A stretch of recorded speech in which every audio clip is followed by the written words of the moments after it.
أعوذ بالله من الشيطان الرجيم بسم الله الرحمن الرحيم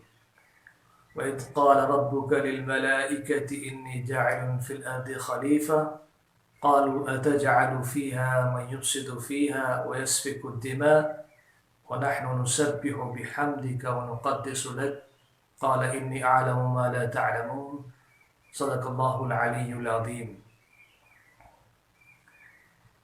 اللہ تعالیٰ نے قرآن حکیم میں ارشاد فرمایا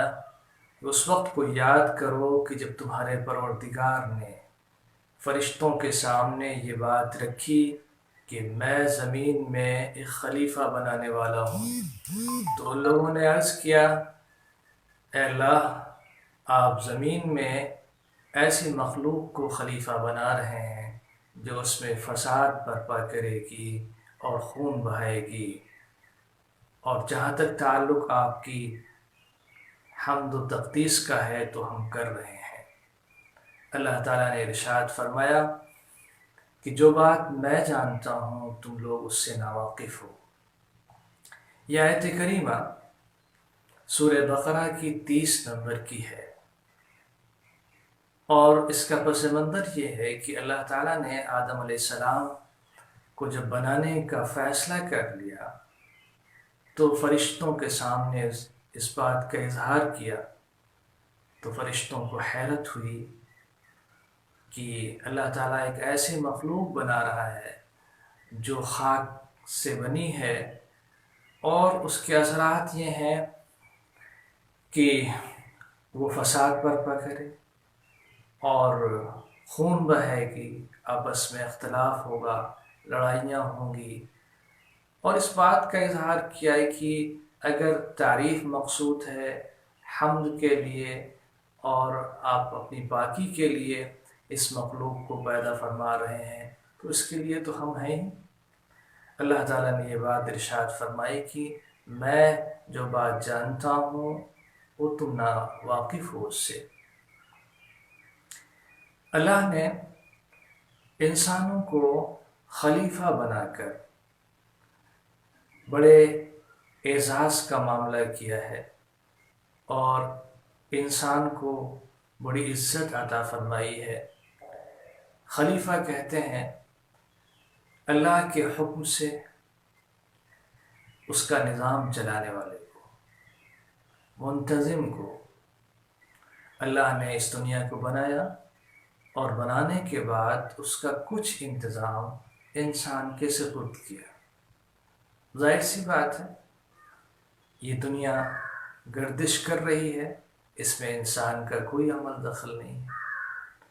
پودے اگتے ہیں، اس میں انسان کا کوئی بھی عمل دخل نہیں ہے۔ اسی طریقے سے انسان کا دل دھڑکتا ہے، اس میں خود انسان کا کوئی عمل دخل نہیں ہے، لیکن اس کے علاوہ جو انتظامی معاملات ہیں انسانوں کے درمیان عدل کا، انصاف کا، خدمت کا، نظام چلانے کا، دنیا کے انتظام سنبھالنے کا، حکومت کا، ان تمام معاملات کو اللہ نے انسانوں کے سپرد کیا تاکہ ان کا امتحان لیا جا سکے اور جواب دہی طے کی جا سکے ان کی۔ اس لیے اللہ تعالیٰ نے دنیا میں ان کو یہ نظام سونپا، اور ایک بہت بڑا اعزاز ہے اور انسانوں کا بہت بڑا اکرام ہے۔ سب سے پہلے انسان کو پیدا کرتے وقت یہ بات ارشاد فرما دی گئی، اور آج تک انسان دنیا میں اللہ کے حکم سے اور اس کی دی ہوئی صلاحیت کی بنیاد پر نظام چلا رہا ہے۔ سب سے اطاعت کرنے والے سب سے زیادہ انبیاء کرام ہوتے ہیں جو اللہ کے تمام احکامات کا خیال رکھتے ہیں، اور پھر ان کے جو جانشین ہوتے ہیں خلفاء، وہ اللہ کے حکم سے اللہ کا نظام نافذ کرتے ہیں۔ لیکن بہت سے وہ لوگ جو اللہ پر ایمان نہیں رکھتے ہیں، اللہ کی خالقیت پر ایمان نہیں رکھتے اور اس حقیقت سے ناواقف ہیں، وہ خدا اور بندوں کے درمیان حائل ہو جاتے ہیں۔ جب تک اسلام کا بول بالا رہا اس وقت تک اللہ کے حکم سے لوگ حکومت کرتے رہے۔ اللہ کے رسول صلی اللہ علیہ وسلم کے بعد حضرت ابوبکر صدیق رضی اللہ عنہ، حضرت عمر فاروق رضی اللہ عنہ، اور ان کے بعد حضرت عثمان غنی رضی اللہ عنہ اور حضرت علی مرتضیٰ رضی اللہ عنہ نے خلافت راشدہ کو قائم کیا اور اسی طرز پر حکومت کی۔ لیکن دھیرے دھیرے یہ جو خلافت کے لفظ کی معنویت ہے یہ دھیرے دھیرے زائل ہوتی گئی، اور لفظ باقی رہا لیکن جو اس کے اندر اعلیٰ مقاصد پوشیدہ تھے وہ ختم ہوتے چلے گئے۔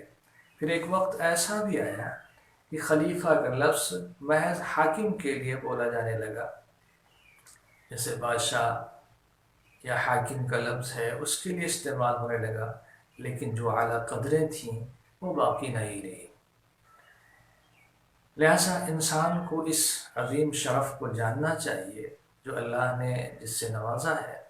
اس کے ساتھ ساتھ اگر وہ حاکم نہیں ہے تو جس سطح پر بھی وہ ذمہ دار ہے، اللہ کی مرضی کو پورا کرے، اس کے مطابق اپنی ذمہ داری کو ادا کرے، اس لیے کہ اللہ تعالیٰ نے ہر شخص کو مکلف اسی چیز کا بنایا ہے، ذمہ دار جتنے کا وہ ذمہ دار ہے۔ اللہ کے رسول صلی اللہ علیہ وسلم نے ارشاد فرمایا، کلکم راعٍ وکلکم مسئول عن رعیتہ، تم میں سے ہر شخص ذمہ دار ہے اور ہر شخص سے اس کی ذمہ داری کے مطابق پوچھا جائے گا۔ ہم میں سے بہت سے ایسے لوگ ہیں جو بڑی ذمہ داریوں کے خواہش مند ہوتے ہیں کہ وہ کہیں کے حاکم بنائے جائیں، کہیں کے گورنر بنائے جائیں، کہیں بڑی ذمہ داری ملے، تب وہ اللہ کی بات کریں گے، اللہ کے نظام کو نافذ کریں گے۔ حالانکہ ایسا نہیں ہے، انسان کا اپنا گھر ہے، اپنا جسم ہے، اور اپنے بچے ہیں، یا کوئی چھوٹی سطح کا ذمہ دار ہے، کہیں کا پردھان ہے اور کہیں کا چیئرمین ہے، وہ جس سطح پر امانت داری، للہیت اور ربانیت